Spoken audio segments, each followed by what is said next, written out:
नमस्ते, स्वागत है आपका बिजनेस टुडे पे। मैं हूं आशीष दुबे और आप आज मुझे देख रहे हैं टुमकुर से। जी हाँ, 70 किलोमीटर दूर बेंगलोर से मैं आपको कुछ खास बातें बताने आया हूं।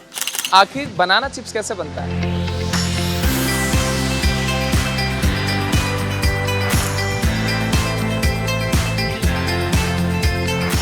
क्या आपको भी बनाना चिप्स खाना पसंद है?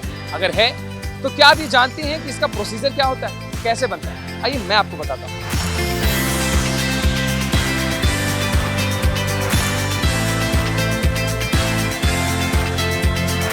ये वो कच्चे केले हैं जो आपके बनाना चिप्स को बनाते हैं और भी खास। क्या आपको पता है, हर पैकेट एक नए स्वाद का वादा करता है। आपका वाला फेवरेट कौन सा है?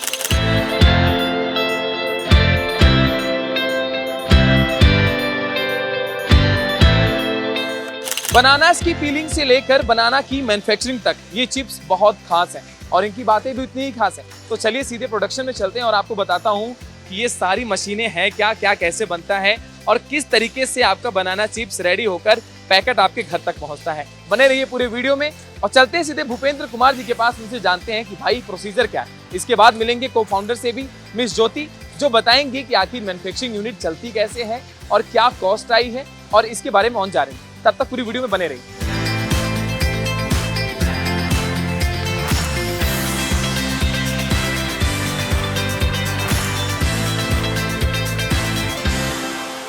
Basically, this is our first step for making the banana chips, and this is raw banana feeding belt, which goes to the slicer. So here our cutted banana pieces basically are being washed thoroughly, and after washing it will go again for the normal water wash, and then it will go for the bed process, and in the bed process again extra moisture will be removed, and then it will go for the frying. Normally this is our fryer, and here we normally fry our chips and then it will go for the flavoring purpose. Normally banana chips fry होने के बाद में अभी ये segregation process के लिए जाएगा।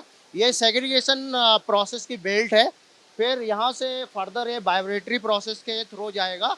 Second step of screening, इसमें आपका again rejected pieces जो भी अगर लग रहा है कि ये क्वालिटी नॉर्म से अकॉर्डिंग नहीं है तो यहाँ फिर से रिजेक्ट हो जाएंगे। तो अगर डिफरेंट शेप है और क्वालिटी नहीं है तो ये दिस इज द बेल्ट, वहां पे जहां पे रिजेक्ट कर दिया जाता है उस वाले बनाना चिप्स को, राइट? अब यहाँ से फ्लेवरिंग की प्रोसेस शुरू हो रही है। जिस फ्लेवरिंग प्रोसेस के तहत इसमें डिफरेंट टाइप्स के फ्लेवर्स मिलाए जाते हैं। हमारे पास 9 वेरिएंट्स है। हर एक वेरिएंट्स का डिफरेंट फ्लेवर है जो कि as per the liking of the consumer they have a different choices, तो they can like any of the flavour. Primary packing यहाँ से शुरू हो चुकी है। आफ्टर गेटिंग फ्लेक्स लाइक यहाँ पे फ्लेवर्स यहाँ पे आ चुके हैं और फ्लेवर्स के बाद यहाँ से प्राइमरी पैकिंग ये शुरू हो चुकी है। ये बेल्ट आप देख रहे हैं, ये प्राइमरी पैकिंग की बेल्ट है, स्टार्ट हो चुकी है पैकिंग मशीन में जाने के लिए, राइट सर? सर ये ऑटोमेटेड बेयर प्रोसेस है। यहाँ पर हम लोग वेट कंट्रोल करते हैं प्राइमरी पैकिंग के लिए। तो यहाँ नीचे आप देख सकते हैं प्राइमरी पैकिंग मशीन है, ऊपर बेयर्स लगे हुए हैं जो ऑटोमेटेड वेट कंट्रोल करते हैं। तो हम जो भी एसक्यू बनाना चाहते हैं लाइक 85 ग्राम या 100 ग्राम और 125 ग्राम और 250 ग्राम 200 ग्राम, तो इसमें हम लोग वेट सेट करते हैं। ये कम्प्लीटली ऑटोमेटेड प्रोसेस है। तो इसमें वेट का जो भी वेरिएशन रहेगा वो यहाँ पर कंट्रोल हो जाएगा।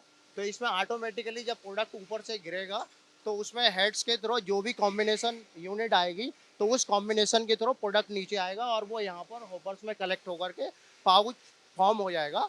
पाउच फॉर्मेशन के लिए बैक साइड से हम लोग लैमिनेट सप्लाई करते हैं, जो लैमिनेट कंटिन्यूस प्रोसेस में रहता है और ये ऑटोमेटिकली कट होकर के एक कट लेंथ के अकॉर्डिंगली पाउच क्रिएट कर देता है, जो आपको यहाँ दिख रहा है। और आफ्टर क्रिएटिंग पाउच सर, उसमें जो एयर होता है उसके बारे में बताइए कि जो पैकेट में एयर भरा जाता है उसके बारे में बहुत लोगों को नहीं पता कि उसके अंदर कौन सी एयर होती है। तो let's go to that air machine. हम एयर मशीन के बारे में बताते हैं लोगों को। ये बेसिकली नाइट्रोजन जनरेटर है जहाँ पर हम लोग ये पैकेजिंग के लिए यूज करते हैं।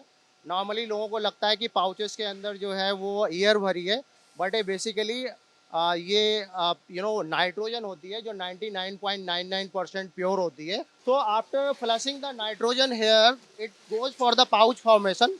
तो इसमें एक horizontal and vertical sealing process रहती है। तो ये पाउच आपका up side and bottom side and plus centre sealing हो जाता है। तो ये कट होने के बाद में ये स्टिच में कन्वर्ट कर सकते हैं, सील करते हैं। Thank you sir, thank you so much. आपने पूरा मैन्युफैक्चरिंग हमें समझाया कि आखिर बनाना चिप्स बनता कैसे है। दोस्तों इसके साथ ही साथ मिस ज्योति से भी मिल लेते हैं, जो कि हमें बताएंगी कि आखिर इस पूरी मैन्युफैक्चरिंग यूनिट के पीछे दिमाग क्या है, बिजनेस क्या है, बिजनेस स्ट्रेटजी क्या है और किस तरीके से वो इसका फ्यूचर देखती है। सो मेरे साथ इस वक्त मिस ज्योति हैं, जो कि को फाउंडर हैं बियॉन्ड स्नैक्स की। How are you better from other manufacturing companies of banana chips?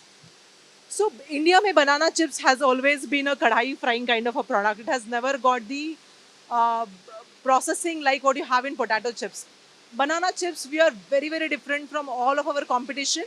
As you have seen the factory, पूरे process में you won't find any open areas. It's an entirely closed process with zero hand touch by any human being in this entire line. If I ask about one packet of banana chips, what is the manufacturing cost for it? Packet of banana chips, right? We have it in different sizes, and your major contribution is your banana. So the prices will vary based on the banana prices, but will end up making between 300 to 400 rupees a kg. That's the price of making banana chips. Do you somehow find any challenge for this manufacturing of banana chips?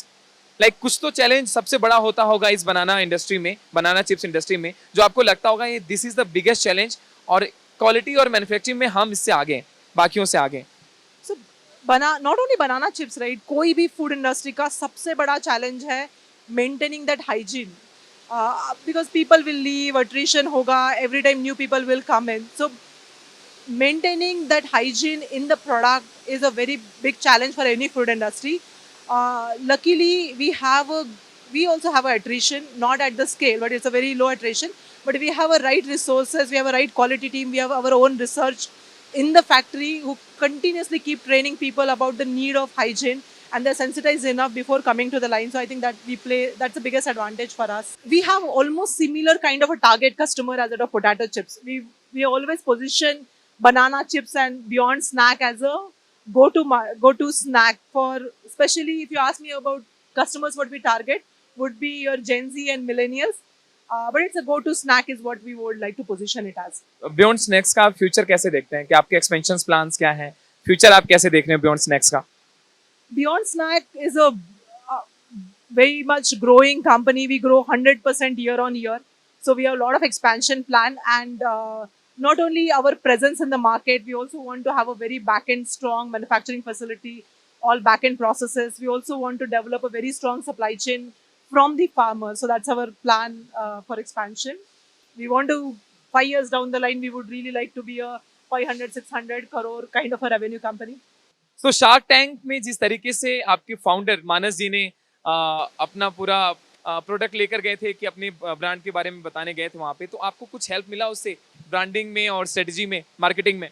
Yes, I would say Shark Tank was the one of the events which has accelerated our growth, created that market presence and awareness dramatically.